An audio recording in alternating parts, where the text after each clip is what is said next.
স্বাগতম আজকের এইচএসবি নিউজে। শুরুতে দেখবেন সংবাদ শিরোনাম, এরপরে দেখবেন সম্পূর্ণরূপে বিস্তারিত।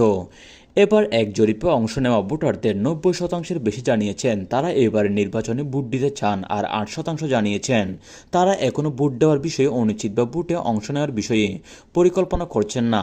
অন্যদিকে আগে যারা আওয়ামী লীগকে ভোট দিতেন তাদের 48.2% এবার বিএনপিকে ভোট দেবেন বলছেন। বিস্তারিত দেখবেন ভিডিওতে।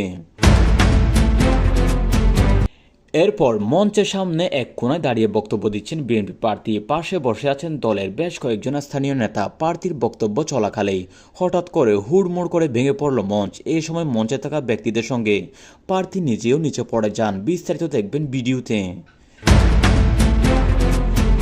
সর্বশেষ দেখবেন বর্তমান বাংলাদেশে গুপ্ত সংগঠনের ব্যক্তিরা নতুন জালেম রূপে আবির্ভূত হয়েছে বলে মন্তব্য করেছেন বিএনপি চেয়ারম্যান তারেক রহমান। এতক্ষণ শুনলেন সংবাদ শিরোনাম, এবার দেখবেন সম্পূর্ণরূপে বিস্তারিত। তবে বিস্তারিত জানার আগে চ্যানেলটি অবশ্যই সাবস্ক্রাইব করে দিবেন। এবার এক জরিপে অংশ নেওয়া ভোটারদের 90%-এর বেশি জানিয়েছেন তারা এবারের নির্বাচনে ভোট দিতে চান, আর 8% জানিয়েছেন তারা এখনও ভোট দেওয়ার বিষয়ে অনিশ্চিত বা ভোটে অংশ নেওয়ার বিষয়ে পরিকল্পনা করছেন না। অন্যদিকে আগে যারা আওয়ামী লীগকে ভোট দিতে চান তাদের 48.2% এবার বিএনপিকে ভোট দেবেন বলছেন। Uncovering the republic pulse finding from the nationwide survey শীর্ষে মতামত জরিপে এই তথ্য উঠে এসেছে। Communication and research foundation CRF ও Bangladesh election and public opinion studies একই সঙ্গে নতুন জরিপ করেছে।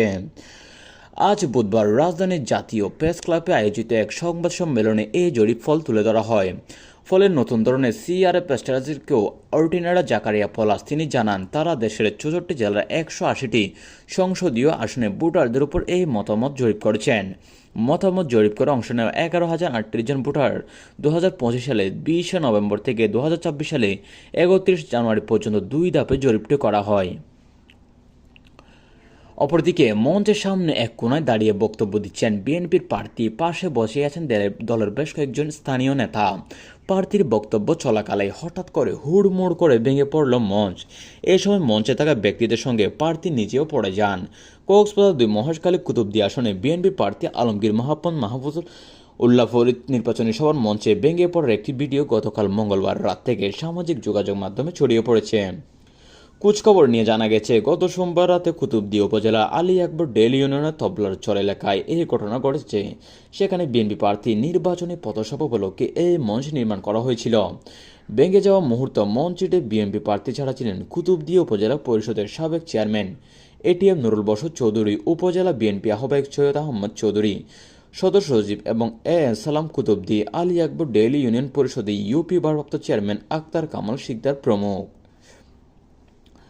অপরদিকে সর্বশেষ বর্তমান বাংলাদেশ গুপ্ত সংগঠনকে ব্যক্তিরা নতুন জালেম রূপে আবির্ভূত হয়েছে বলে মন্তব্য করেছেন বিএনপি চেয়ারম্যান তারেক রহমান।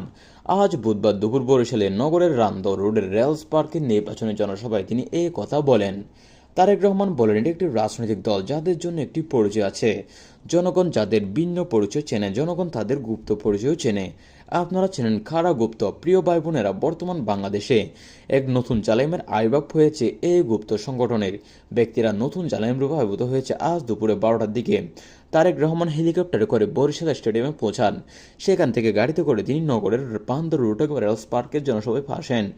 এই সময় সড়কের দুই পাশে বিএনপির নেতাকর্মীরা তাকে স্বাগত জানান। দুপুর 12:27 তারেক রহমান জনসভার মঞ্চে পৌঁছান। তিনি প্রায় 30 মিনিট বক্তব্য দেন। এই ছিল আজকের নিউজ। আজকের নিউজটি ভালো লাগলে চ্যানেলটি সাবস্ক্রাইব করে দিবেন। ধন্যবাদ।